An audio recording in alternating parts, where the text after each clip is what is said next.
Marvin Lewis reportedly will not retire this offseason, plans to coach the Cincinnati Bengals in 2017. Lewis is the second longest tenured head coach in the NFL. Maybe you didn't know that, behind only Bill Belichick of the New England Patriots.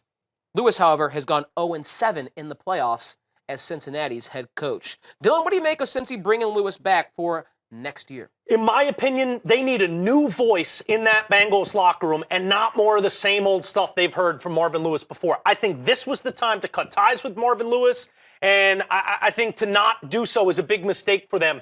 I think when you look at the way all of the regular seasons have transpired with him at the helm there, it's a good regular season team. It's a team. Look, Andy Dalton's never not been in the playoffs before. Hate to double negative you to death there, but this will be the first year he doesn't appear in the playoffs. They are a consistently good team in the regular season, but that is not the name of the game in the National Football League, is to be a good regular season team that literally cannot win in the playoffs. I think the debacle of how they lost that game to Pittsburgh last year, I give Dave Ross credit. I was doing the show with him last year when Pittsburgh came back and won that game when they had no business to, and Dave said, you got to get rid of Marvin Lewis right now. When they didn't, we both talked. I said, I think you're right. I don't know how he kept his job. Hasn't won a playoff game, and losing the way the team just unraveled.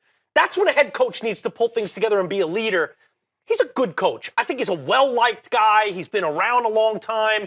People really like him. I just think there needs to be a new voice in that locker room, because that voice is not getting through to these same old Bengals that can't win a playoff game. There's a humble and honest opinion from Dylan McGordy on the Cincinnati Bengals.